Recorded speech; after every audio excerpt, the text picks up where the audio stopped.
اپنے قاری صاحب کے خلاف فی الحال تو کاروائی نہ کریں، لیکن یہ تحقیق کریں ابھی بھی اگر وہ یہ کام کر رہے ہیں دوسرے بچوں کے ساتھ تو پھر ان بچوں کے ماں باپ کو بتائیں کہ ان کو سمجھائیں، نہیں سمجھاتے ایف آئی آر کٹائیں، ویڈیو بنا کے تھانے میں جا کے ایف آئی آر کٹائیں۔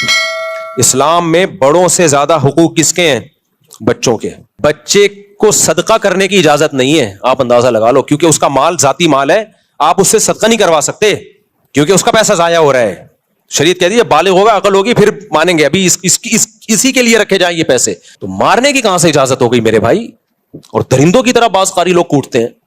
تو اس لیے مجھ سے لوگ پوچھتے ہیں کہ قاری بچوں کو مار سکتا ہے؟ میں جواب میں کہتا ہوں اس زمانے میں مارنا تو دور کی بات، کسی قاری کو، استاذ کو، چھوٹے بچے کی بات کر رہا ہوں، مارنا دور کی بات، ہاتھ لگانے کی اجازت نہیں ہے۔ ہاتھ لگانے کی صرف سر پہ پیار کرے، بس سر پہ ہاتھ رکھے بس، باڈی کو بھی ٹچ کرنے کی اجازت نہیں ہے۔ یہ فساد کا دور ہے۔ تو کسی بھی مسجد میں، مدرسے میں، اسکول میں، کہیں بھی ایسا ہو رہا ہے کہ قاری صاحب بچے کو تھپڑ مار رہا ہے، ماں باپ بولے بھائی آپ کو ہم نے پرمیشن نہیں دی ہاتھ لگانے کی۔ اس زمانے میں ٹھیک ہے وہ فتویٰ لائیں گے، جائز ہے نا، میں ان فتووں میں نہیں پڑھ رہا، میں بات کر رہا ہوں کس کی؟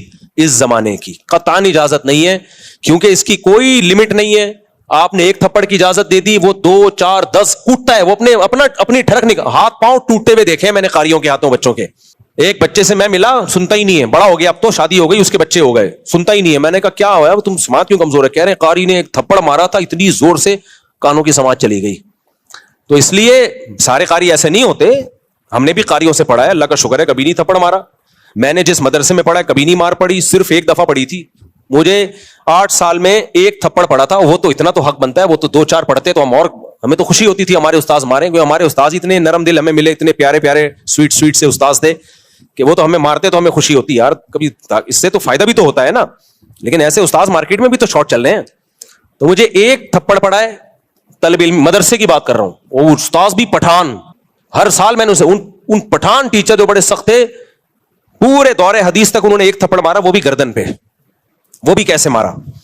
دور حدیث کا پرچہ، دور حدیث نہیں، اس سے پہلے جو موقوف علیہ ہوتا ہے، میں کیسے تیاری کر رہا ہوں، رات کو حاشیے دیکھ رہا ہوں، صبح پیپر ہے، ایک دم ایک غیبی آواز آئی نا، تو مجھے لگا کہ پہلے میں سمجھا کوئی فرشتوں کی آواز ہے کہیں سے، پھر مجھے لگا کہ کچھ محسوس سا ہوا یہاں پہ، کیونکہ تکلیف بعد میں ہوتی ہے، سنتا پہلے، اس تکلیف کی سپیڈ سے آواز کی سپیڈ تیز ہے۔